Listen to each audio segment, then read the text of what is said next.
하나님께 영광 돌리고 우리 성가대원들에게 감사드립니다. 이제 새 봄이 왔지만은 아침 저녁으로는 날씨가 많이 차갑습니다. 부활절을 준비하는 시기가 금년엔 빨리 찾아왔습니다. 여러분 삶에 여러 가지 어려움도 있고 또 여러분 장벽도 있지만은 그러나 봄과 함께 여러분 희망과 용기를 가지고 여러분의 삶을 아름답게 설계해 나가시기를 예수님 이름으로 축복합니다. 인류 역사에 등장하는 우리가 본받아야 할 수많은 믿음의 사람 가운데 아브라함의 위치는 확고하고 불변합니다. 어느 세대 어느 나라를 막론하고 모든 성도들의 믿음의 근본을 보여주는 삶을 살아간 믿음의 조상 아브라함의 위치는 너무나도 명확합니다. 전 세계에 흩어져 살고 있는 유대인이나 그리스도인들에게 믿음의 원조, 믿음의 조상이 누구냐고 묻는다면은 두말할 것 없이 아브라함이라고 대답할 수밖에 없는 바로 그 사람이고, 심지어는 여러분 우리하고 신앙이 다른 이슬람 사람들에게도 아브라함은 그들의 믿음의 조상이에요. 지난 주일은 노아의 믿음에 대해서 말씀을 전했습니다. 히브리서 강의 33번째 시간, 오늘은 아브라함의 믿음에 대해서 함께 은혜를 나누겠습니다. 아브라함의 신앙의 첫 번째 출발은 아브라함의 필요에 의해서 시작되지 않았습니다. 아브라함의 구도에 의해서 시작된 것이 아니라 하나님께서 아브라함을 찾아옴으로부터 시작이 되었어요. 이것은 아브라함만이 아니고 우리 모든 기독교 복음 안에서 이루어진 구원 역사에서도 동일합니다. 이 세상에 수많은 종교가 있지만은 기독교와 일반 종교가 근본적으로 다른 것이 있는데, 일반 종교는 인간의 노력과 의지와 고행과 수도를 통해서 구원의 길을 찾아가는 것입니다. 그러나 기독교 복음의 시작은 하나님께로부터 하나님이 찾아오심으로 시작된 것입니다. 아담아, 내가 어디 있느냐? 하나님이 아담을 부르십니다. 모세야, 모세야, 하나님이 모세를 부르십니다. 여러분, 복음의 시작이 어떻게 여러분에게 시작되었습니까? 요한일서 4장 9절은 이렇게 말씀합니다. 사랑은 여기 있으니 우리가 하나님을 사랑한 것이 아니요 하나님이 우리를 사랑하사 우리의 죄를 속하기 위해서 화목제물로 그 아들을 보내셨음이니라. 그러니까 여러분과 제가 예수를 영접하게 된 것도 여러분이 깨닫고 이해하고 연구해서 내가 예수를 믿어야 되겠구나, 그래서 하나님 앞에 나온 것이 아닙니다. 하나님이 먼저 여러분을 아시고 여러분을 불러주실 것 때문에 이 자리에 나온 것입니다. 예수님이 직접 부른 사람들이 있어요. 예수님 당대에 살았던 사람들은 예수님을 직접 만났습니다. 고기 잡는 어부 시몬과 안드레에게 주님이 말씀했습니다. 나를 따라오너라. 예수님과 교회를 대적하고 박해하던 청년 사울을 담에서 토당해서 주님이 부르셨습니다. 사울아, 사울아, 네가 왜 나를 핍박하느냐? 네가 가시체를 발들게 하게 얼마나 고생이 많으냐? 그래서 예수님이 사울을 불렀어요. 또 사람들을 통해서 하나님이 여러분들을 부르셨습니다. 여러분들 가운데 사람들의 전도를 받고 예수님을 믿게 된 분들이 거의 대부분이고, 저도 사람들의 전도를 받고 예수를 믿었습니다. 디모데는 그의 외할머니 로이스와 어머니 유니게에 의해서 하나님을 믿게 되었습니다. 또 어떤 사람들은 환경 때문에 예수님을 만나기도 합니다. 질병, 사고, 환난, 인생의 깊은 고난에서 어찌할 바를 알지 못하고 죽음의 환경 속에서 하나님을 찾고 하나님을 구하는데 그 하나님이 부르신 것입니다.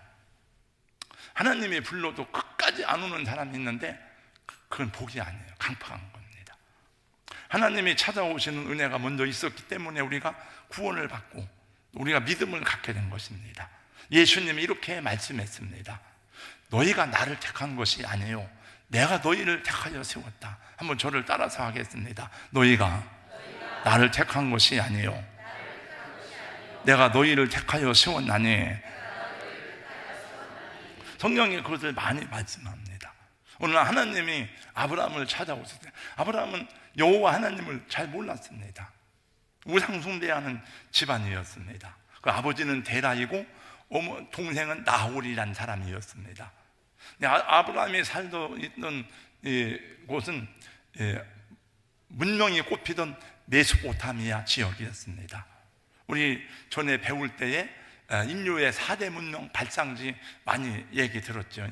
이집트 문명, 황하 문명, 인더스 문명, 메소포타미아 문명. 그 중에서도 가장 역사가 오래되고 찬란한 문화를 꽃피웠던 곳이 메소포타미아 문명, 수메르 문화입니다. 많은 학자들이 거기에 에덴 동산이 있었을 것이라고 추정하기도 하지만 그건 알 수가 없어요. 왜냐하면 홍수 시대에 다 없어졌으니까. 어느 날 여호와 하나님이 메소포타미아의 하란 땅에 살고 있던 아브라함을 찾아오셨습니다. 그리고 말씀하십니다. 창세기 12장 1절입니다. 여호와께서 아브라함에게 이르시되 너는 너의 고향과 친척과 아버지의 집을 떠나 내가 네게 보여줄 땅으로 가라고 명령하십니다. 창세기 12장 4절 말씀에 보니까 이에 아브라함이 여호와의 말씀을 따라 갖고 오라고 말씀합니다. 아브라함의 믿음은 어떤 믿음입니까? 첫째, 순종하는 믿음입니다. 한번 저를 따라서 하겠습니다. 순종하는 믿음입니다. 아브라함은 하나님의 부르심을 받고 하나님의 말씀을 들었을 때에 생각하지 않았습니다. 연구해보지 않았습니다. 이게 어떻게 될 것인가? 많은 계산하지 않았습니다. 그냥 순종함으로 바로 떠났습니다. 떠난다는 것이 쉬운 일이 아니죠. 왜냐하면 지금처럼 막 땅을 팔고 돈을 만들어가지고 갈 수 있는 그런 게 아닙니다. 본토 친척 아버지 집을 떠난다는 것이 쉽지 않은 일은 정리해야 될 일이 많기 때문에 그런 거예요. 그러나 아브라함은 그 말씀을 들을 때에 어떻게 했다고요? 8절 말씀해 보니까 믿음으로 아브라함은 부르심을 받았을 때에 순종하여 장래의 유업으로 받을 땅에 나아갈새 갈 바를 알지 못하고 나아갔으며, 갈 바를 잘 몰랐지만 하나님이 가라 그러니까 간 거예요. 어디로 가야 됩니까? 어떻게 될 것입니까? 묻지 않았습니다. 아브라함에 있어서 믿음은 곧 순종이었습니다. 그리고 이렇게 순종함으로 오고 오는 세대의 모든 믿음의 후손들에게 믿음이 무엇인지를 증거할 수 있었던 것입니다. 아마 아브라함의 믿음과 순종을 시리즈로 얘기하려면 우리 몇 달을 들어도 부족할 것입니다. 그러나 오늘은 히브리서 말씀에 나온 대로만 제가 전하려고 합니다. 아브라함의 순종은 즉각적인 순종임을 우리에게 가르치고 있습니다. 하나님이 그 아들 이삭을 번제로 바치라고 명령하였을 때에도 아브라함은 그 말씀을 듣는 즉시 아침에 일찍 일어나서 아들과 함께 하나님이 지시하신 곳으로 떠났습니다. 집에서 아버지가 심부름을 시키면 늘 핑계를 대고 미루던 아들이 있었습니다. 아빠, 지금 바빠요. 다음에 할게요. 나중에 하겠습니다. 그러면서 습관적으로 일을 미루던 아들이 해병대에 입대를 하였습니다. 어느 날 휴가를 나온 아들의 행동이 완전히 달라진 것을 보고 아버지가 물었습니다. 야, 아들아, 군대에서 무엇을 배웠기에 이렇게 달라졌니? 아들이 말했습니다. 예, 아버지, 명령을 받는 즉시로 복종해야 한다는 것을 배웠습니다.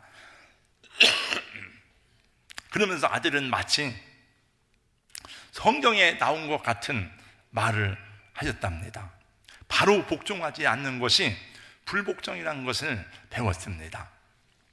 여러분, 아브라함에게 왜 순종이 중요했을까요? 그를 부르시고 인도하여 내신 여호와 하나님이 그 인생의 주인이심을 믿었기 때문에 그렇습니다.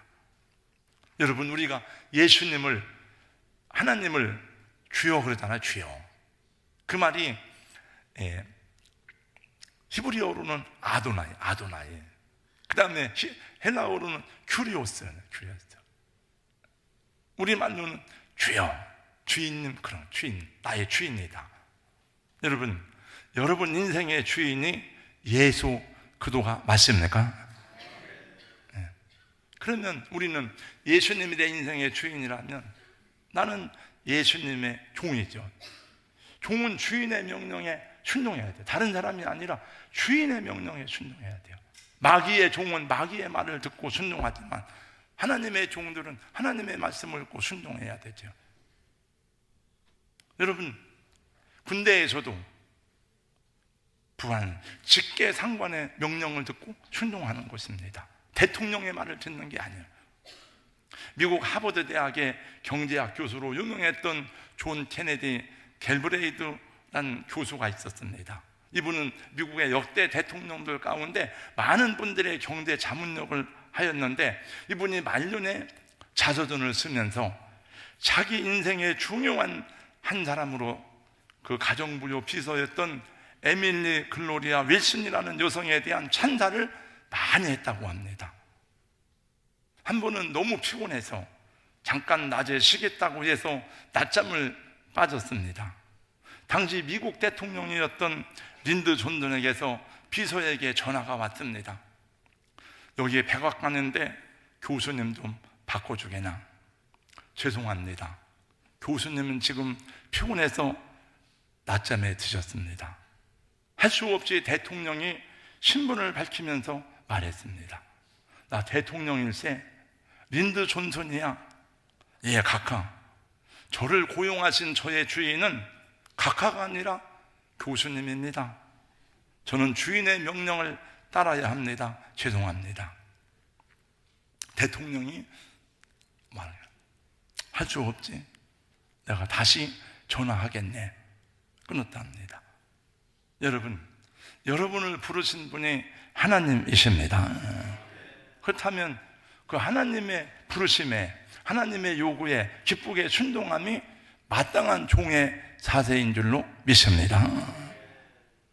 아브라함에게 있어서 믿음의 정의는 곧 순종이었습니다. 두 번째, 믿음은 내려놓고 포기하는 것입니다.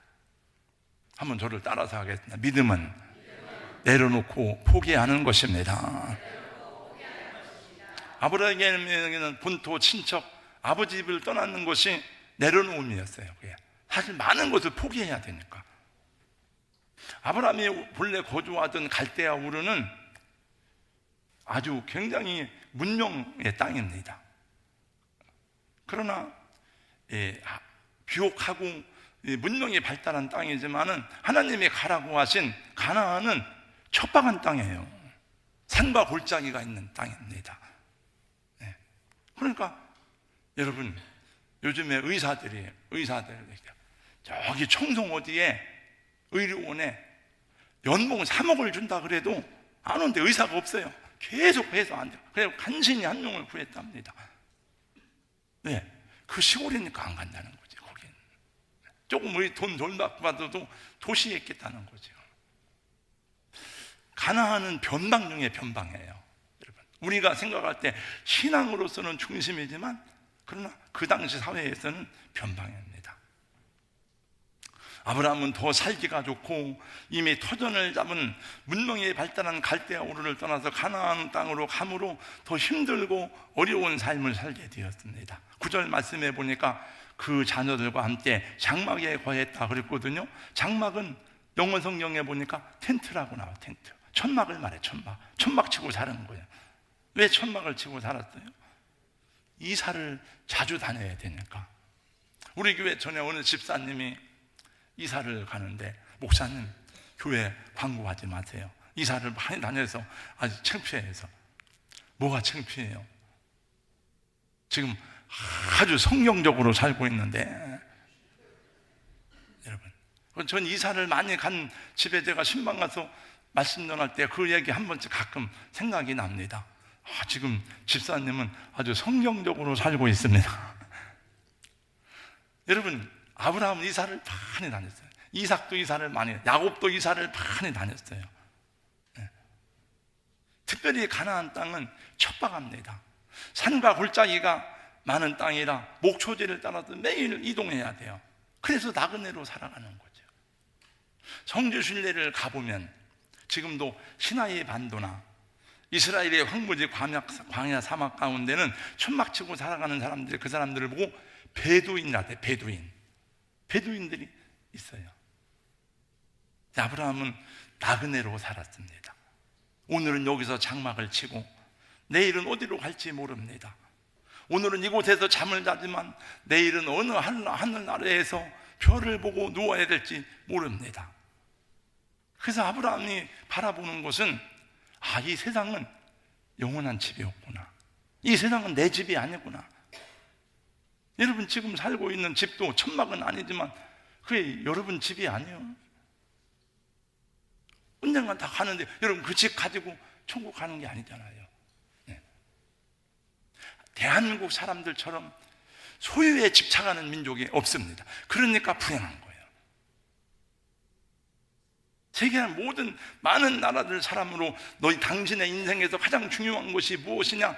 거의 모든 나라가 대답하기를 가족이라고 대답했어요. 가족이 제일 중요합니다. 한국 사람만 유일하게 돈으로 알아요. 돈. 그러니까 불행한 거예요. 불행한 거. 그래서 한국 사람이 행복하질 않아. 네. 소유를 많이 가졌지만 저 사람 보니까 더 많이 가졌으니까 불행한 거예요. 만족이 안 되는, 감사가 안 되는 거예요. 이 옷을, 좋은 옷을 사서 입고 봤는데 저 장로님 옷을 보니까 더 좋은 옷을 입고 왔네. 감사가 안 되는 거예요. 그럼 여러분, 소유에서 만족을 얻으려면 기쁨이 없어요. 행복이 없어요. 아브라함은 나그네 인생이구나. 내가 가야 될 곳은 영원한 본향 아버지 집에 가야 되는구나. 저 멀리 배는 나의 시온성. 다 같이요. 오 거룩한 곳 아버지 집, 내 사모하는 집에 가고자 한밤을 세웠네. 저 망망한 바다 위에 이 몸이 황할지라도 오늘은 이곳 내일은 저곳 주 복음 전하리. 아브라함도 어느 날 두려움에 떨었습니다. 왜냐하면 전쟁이 일어났어요. 전쟁이. 그돌라오멜과 다섯 왕들과 가나안 왕들과 그 땅에 전쟁이 일어나니까 불가피하게 자기가 전쟁에 개입하지 않을 수가 없었어요. 그래가지고 그돌라오멜을 쳐부시고 조카 롯을 구원하고 와서 보니까 두려운 거예요. 복수당하지 않을까, 외로운 거예요. 하나님이 그날 밤에 나타나셨습니다. 창세기 15장 1절, 여호와의 말씀이 환상 중에 아브라함에게 말했을 때, 아브라함아 두려워하지 말아라. 나는 너의 방패요 너의 지극히 큰 상급이니라. 여러분, 아브라함은 하나님의 상급이었습니다. 주의 종들은 옛날 구약에서 네 사람들은 기업이 없어요. 하나님이 너의 기업이다. 그래서 저는 교회에서 여러분들이 주는 사례비를 가지고 먹고 사는 거예요. 저는 다른 직업이 없어요. 네. 여러분, 아무리 재산이 많아도, 아무리 사업이 잘 되어도 나 혼자 먹고 살면 뭔 재미가 있겠습니까? 같이 먹고 같이 나누고 그 유업을 물려줄 자손이 있어야 행복하고 기쁜 거지. 나 혼자 배부르고 나 혼자 잘 먹고 뭔 의미가 있어요? 의미 없어요. 아브라함은 여기 오늘 말씀해 보니까 하나님이 자녀들을 많이 줬어요. 자손들을 줬어요. 하나님이 기업이고 행복이고 즐거움이었습니다. 그리고 하나님이 얼마나 가까이 했는지, 아브라함이 어떤 별명을 얻었는가 하면은 아브라함은 나의 벗이다. 벗. 이사야 41장 8절, 그러나 나의 종도 이스라엘아 내가 택한 야곱아 나의 벗 아브라함의 자손아. 여러분, 하나님이 나의 벗이라고 한 사람은 아브라함밖에 없어요. 모세를 보니까 내가 친구처럼 얘기했다는 말은 있어도 친구라고 하진 않았어요. 벗이란 둘도 없이 아주 가까운 사이를 말해요. 그래서 저도 옛날 어려서는 우리 엄마한테 못하는 얘기를 친구하고 막 다 얘기를 나눴어요. 그런데 그 친구가 제가 전도를 못해서 죽었어요. 야고보서 2장 23절에도 말씀합니다. 아브라함이 하나님을 믿으니 이것을 의로 여기셨다는 말씀이 이루어졌고 그는 하나님의 벗이라 칭함을 받았다. 얼마나 복된 말입니까? 여러분, 요즘에 시대적인 새로운 병이 지구상을 덮쳤는데 그 병이 무슨 병인지 아세요? 많은 사람들을 위험으로 인도하는 병인데 그 병은 외로움 병이랍니다. 외로움의 습격, 도둑같이 스며든 외로움, 이런 책들이 막 많이 나오고 있습니다. 나이 든 분들만이 아니고, 우리나라도 고독사가 많은데 나이 든 분만 그런 게 아니고 전 세계 인구 중 젊은 사람들까지 합해서 십수억 명이 외로움병으로 힘들어하고 있다는 기사를 종종 보았습니다. 그래서 영국에서, 일본에서 외로움부를 신설하고 외로움부 장관을 세웠어. 참 살다가 보니까 별일을 다 만난다. 외로움부라는 게 또 있구나. 우리나라도 앞으로 생길 거예요, 아마. 그 담당하는 게. 여러 가지 이유가 있지만 그 중에 한 가지가 진실한 친구의 상실이라는 거죠. 진실한 친구가 없다는 거죠.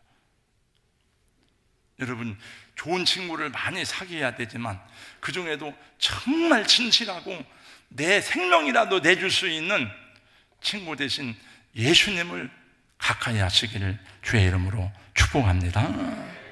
아브라함은 믿음 때문에 다 포기했어요. 내려놨어요. 하나님 때문에 고향을 포기했습니다. 안락하고 편안한 삶을 포기했습니다. 세상에서 명성을 얻고 성공하고 하는 걸 포기했습니다. 그래서 아브라함이 다 잃어버린 줄 알았는데 그 믿음 때문에 사람의 노력으로 얻을 수 없는 것 복을 받았으니 하나님의 벗이 되었습니다. 하나님 나라의 상속자가 되었습니다. 많은 자손들의 아버지가 되었어요. 아브라함의 이름이 열국의 아버지요. 그리고 명성을 얻고 존재하게 됐는데 지금만 그런 게 아니에요. 여러분, 에이브라함, 링컨 다 사람들이 아브라함 이름을 쓰잖아요. 야곱이란 이름도 번역하면 영어로 데이비드다. 뭐냐면 존 데이비드, 무슨 데이비드 다 뭐 요한, 존이라는 말이 요한이에요. 요한. 다 보니까 성경에 있는 이름을 쓰더라고 보니까. 그런데 지금만 그런 게 아니고, 여러분, 아브라함은 나그네로 살았지만은 당대에도 그 블레셋 사람들, 본토 사람들이 아브라함의 이름만 들어도 아브라함이요, 아브라함이구나, 아브라함이요. 당신은 하나님의 지도자가 아닙니까? 아브라함. 함부로 대하면 안 돼요. 아브라함의 아내 사라가 죽어서 묘지를 살려고 그러니까 헷 사람들이 뭘 그걸 사요? 그냥 가져가세요. 그냥 쓰세요. 그냥. 당신 하나님의 사람이 아닙니까? 다 아브라함의 이름 앞에 머리를 숙이는 거예요. 그러니까 여러분, 아브라함만큼 성공한 사람이 어디 있어요? 이 땅에서도. 우리 성도 여러분, 믿음은 내 권리와 주권을 내려놓는 일입니다. 믿음은 우리 인간적인 생각과 계산을 내려놓는 작업입니다. 야곱도 그 수많은 세월 동안 이스라엘에 되기까지 내려놓는 훈련이에요.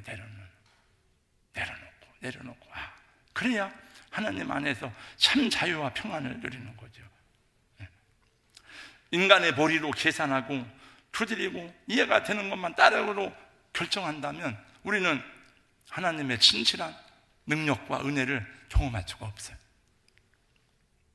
여러분, 우리가 인생을 마치고 오늘 일부 예배 드리는데 찬송하는데 그 생각이 딱 나더라고요.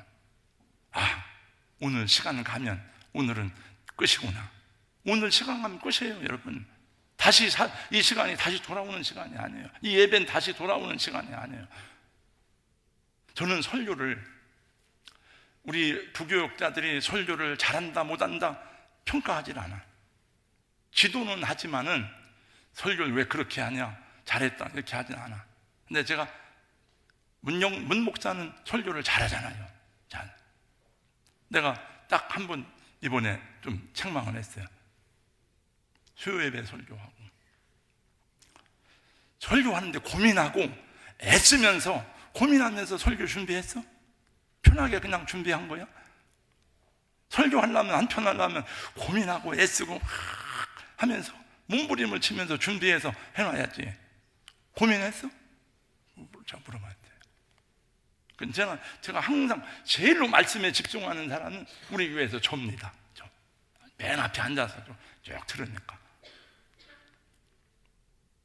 그리고 그날 메시지를 들으면서 너무 추상적인 메시지다 이런 생각을 하고 했는데, 고민하지도 않고 깊이 생각하지 않고 전하는 게 아닌가 이런 생각을 혼자 하고 있다가 찬송을 부르는데 380장 막 은혜가 밀려오더라고요. 그 찬송을 부르는데 제가 그래서 다른데 신방 가서도 380장을 찬송했어요. 그러니까 예배 드리는 것도 그냥 사모하는 마음이 있어야 돼요. 부흥회 한다고 할 때 다 은혜가 되는 게 아니에요. 모든 시간이 은혜로운 시간만은 아니지만은 그럼에도 불구하고 장로님들이, 권사님들이, 집사님들이 열심히 집회에 참석하는 까닭은 내가 섬기는 교회 공동체에서 부흥회를 하기 때문에 그 자리에 있는 거죠. 그 말은 않지만 저는 그것을 알아요. 그것이 부족한 목회자를 사랑하는 마음인 것을 저는 압니다. 그래서 저는 그것이 감사하고, 그래서 제가 여러분들을 위해서 추구하고 섬기는 것이 하나도 아깝지 않다 생각이 돼요. 우리 성도 여러분, 주님이 내려놓으라 할 때에 그것을 내려놓을 줄 알고 희생하라 하실 때에 희생할 줄 아는 하나님의 사람이 되시기를 예수님 이름으로 축원합니다. 제가 어제 잠깐 유치부 교사들이 단합대회하고 와서 붕어빵하고 사목 이렇게 잠깐 와서 먹으라 해서 그분들하고 잠깐 얘기를 나눴는데 얘기를 여기서 할 수가 없어요. 다. 근데 잠깐 옛날 믿음을 얘기했어요. 새벽 기도 하던 믿음. 2시간 동안 얘기였고 그런 얘기 어떻게 하다가 보니까 그랬는데, 근데 정말 역사가 나타나더라고요. 때는. 지금은 왜 기적이 안 나타나느냐, 지금은 왜 하나님의 능력이 안 나타나느냐, 그런 믿음이 없으니까 그런 거예요. 목숨 걸고 신앙생활하는 그런 게 부족하잖아요. 내일부터 시작하는 사순절 특세에도 여러분 다 같이 참석할 수 있기를 주님의 이름으로 권면하고 부탁드립니다. 마지막 세 번째, 믿음은 영원한 나라를 바라보는 것입니다. 10절 말씀 보겠습니다. 이는 그가 하나님의 계획하시고 지혜를 터가 있는 성을 바랐습니다. 아브라함이 불편하고 정처 없는 나그네의 삶을 살면서도 믿음의 삶을 기쁘게 살아간 이유는 하나님이 예비하신 영원한 나라를 바라보았기 때문인 거죠. 여기서 말하는 하나님이 한 성을 예비했다는 것은 하나님의 성, 천국을 얘기하는 거예요. 여러분, 믿음은 천국을 바라보는 것입니다. 믿음은 내세를 바라보는 것입니다. 예수 믿는 이유는 다른 거 없어요. 베드로전서 1장 9절, 믿음의 결국은 뭐예요? 영혼의 구원을 받음이라. 여러분, 천국이 없으면 저가 뭘 목사하겠습니까? 아니에요. 다 예수님 거짓말이에요. 예수님도. 예수 믿는 가장 중요한 목적은 천국 가는 겁니다. 우리 시대의 한국교회의 목회자들과 성도들에게 가장 크게 결여되고 잃어버린 것이 있다면 무엇일까요? 천국의 소망, 천국의 영광과 한이, 천국의 기쁨을 잃어버렸다는 거예요. 저 천국의 영광과 한이를 잃어버린 교회와 성도들이 어떻게 순결하게 살겠습니까? 어떻게 진실하게 이 믿음의 길을 걸어가겠습니까? 그러니까 목사들도 죄를 짓는 거죠. 지난 몇 주 전에 국민일보 미션 라이프에 올라온 설교 제목에 보니까 예수 믿고 천국 가는 신앙은 잘못된 것입니까? 이런 제목이 나왔길래 뭔 설교 제목이 이런가? 읽어봤어요. 제가 자세하게 보니까 합동신학대학원 대학교 교수인 김추성 교수의 설교였습니다. 이 설교 메시지는 보니까 목회자와 성도들에게 던지는 메시지예요. 잠깐 그분의 설교의 요점이에요. 오늘날 목회자들의 메시지를 들어보면 예수 믿고 천국 가는 믿음에 대한 설교가 들어보기가 어렵다는 거예요. 다 현대의 축복에 대한 메시지지. 성경에서 가르치는 가장 중요한 주제가 천국과 지옥이고, 예수 믿는 가장 중요한 목적이 천국 가고 영생을 얻는데, 천국 가는 믿음을 너무 가볍게 생각하고 있는 것이 오늘 한국교회의 가장 큰 잘못이 아닙니까?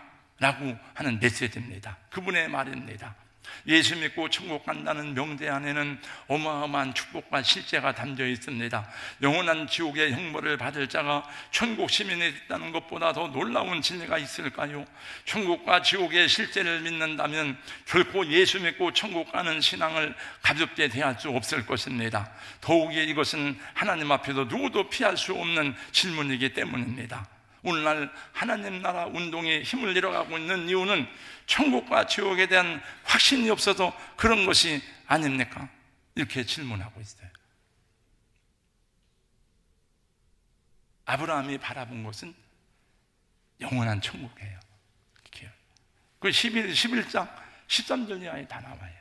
이 사람들은 다 믿음을 따라 죽었으며 약속을 받지 못하였다. 이 땅에서는 약속을 못 받았지만은 그것들을 멀리서 보고 환영하며, 또 땅에서는 외국인과 나그네의 힘을 증언하였으니 그들이 이같이 말하는 것을 자기들이 본향 찾는 자임을 나타내미라. 하나님이 그들을 위해서 한성을 예비했대. 그들을 하나님 자녀라 하는 것을 부끄러워하지 아니했다 그랬어요. 여기서 약속을 받지 못했다는 말은 무슨 말인가 하면은 아직 메시아 예수들을 그들이 만나지 못했다는 거다. 멀리 앞으로 진짜 구원할 메시아가 오는구나. 근데 여러분들, 우리는 그 메시아를 받았잖아요. 예수님이 말씀하잖아요. 아브라함이 나의 때에 볼 것을 보고 즐거워하였느니라. 하늘에 곡조 울리니 내 마음 기쁘도다. 역사 속에서 가장 위대한 나라로 존재하던 왕국은, 제국은 로마 제국이라고 역사학자들이 말합니다. 로마 제국은 영원히 무너지지 않을 줄 알았습니다. 그러나 천년왕국 로마가 무너지던 날, 당대 최고의 철학자요 신학자였던 아우구스티누스, 우리가 어거스틴이라고 말하죠. 아우구스티누스는 로마가 무너지는 그날 작은 오두막집에서 책을 썼습니다. 아, 로마도 무너지는구나. 로마가 무너질 줄은 몰랐죠. 그 책이 그 유명한 신국, 하나님의 도성이라는 책이에요. 신학도들은 다 이 책을 읽습니다. 이 세상에는 영원한 제국이 없습니다, 여러분. 미국도 중국도 다 지금 그 사람들이 하는 일이 뭡니까? 영원한 제국을 꿈꾸는 거예요.